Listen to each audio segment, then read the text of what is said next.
ये 25 तारीख की घटना बताई गई है। जॉली स्टोर के जो ऑनर हैं उनके द्वारा बताया गया कि उनके बेटे के पास एक कॉल आई थी जिसने अपने आप को डिफेंस का एक कर्मी बताया था और कहा था कि उसको गणेश जी की 10 मूर्तियां ऑर्डर करनी है और उसने कुछ सैंपल मांगे थे जो उन्हें व्हाट्सएप जो नंबर दिया था उस पर उनको उपलब्ध कराया। बदले में उसने एक मूर्ति उसमें से पसंद की कि ये पसंद है और इसके मुझे 10 पीस चाहिए। फिर उसने ट्रांजैक्शन के लिए अपना एक अकाउंट नंबर दिया और अपना जो जॉली स्टोर का अकाउंट है उसको वेरीफाई करने के लिए कहा कि आप इसमें 5 रुपये ट्रांसफ़र करिए जिससे आपका अकाउंट वेरीफाई हो जाए। और पलट कर उसने जब ये 5 रुपये ट्रांसफ़र कर दिए गए फिर 15 रुपये उसने ट्रांसफ़र करके कहा कि आपका अकाउंट वेरीफाई हो गया है।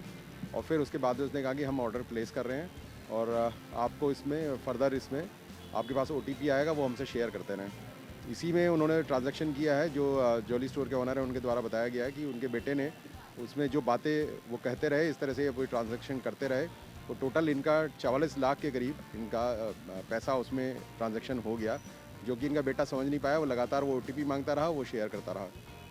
अभी हमने फ़िलहाल उसमें जो अकाउंट्स थे 6 अकाउंट्स हैं जिनमें पैसे ट्रांसफ़र हुए हैं, उन सभी को फ्रीज़ करने के लिए हमने रिक्वेस्ट डाल दी थी तत्काल ही और इसमें अभियोग पंजीकृत कर लिया गया है और विवेचना जारी है। भैया मेरा नाम दीपक रस्तोगी है, proprietor of jolly shopping centre. एक 26 तारीख को एक ऑर्डर आया था मेरे पास गणेश जी की मूर्तियों का। उन्होंने ये कहा कि MH हॉस्पिटल, आर्मी हॉस्पिटल हमारी दुकान के पीछे ही पड़ता है कि वहां भेज दो, वहां से कैश मंगा लो।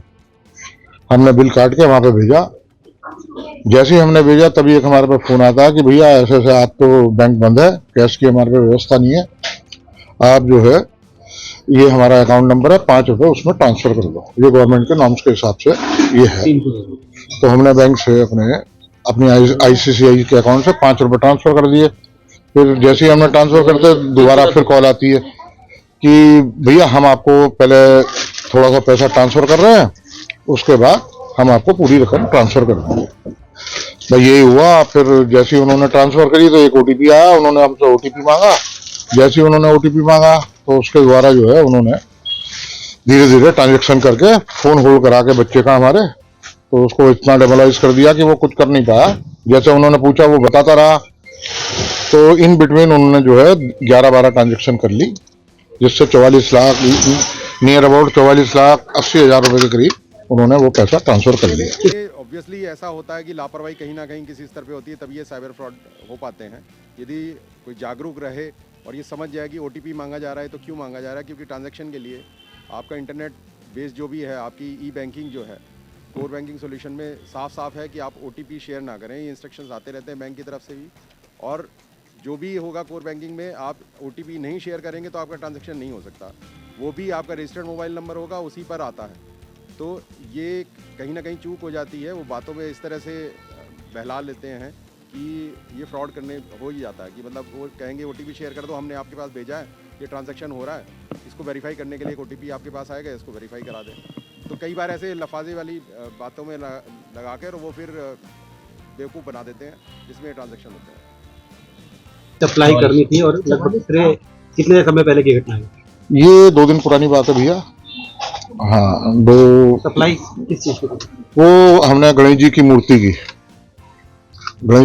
की थी। जो ऑर्डर था वही सप्लाई किया था।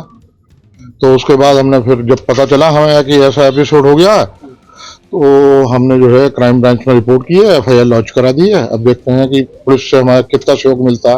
उम्मीद तो मैं यही करता हूँ कि देखो मोदी जी की सरकार है, इधर योगी जी की सरकार है, कि कॉर्पोरेशन हमको मिलना चाहिए। क्या बताया था उन्होंने आपको? कौन से डिपार्टमेंट वगैरह में बताया? क्राइम ब्रांच में, साइबर में। सप्लाई किसको की थी आपने? ये कोई आर्मी का ऑफिसर का फोन आया था हमारे पास, लेकिन वो पता चला कि वो फर्जी है। ये है।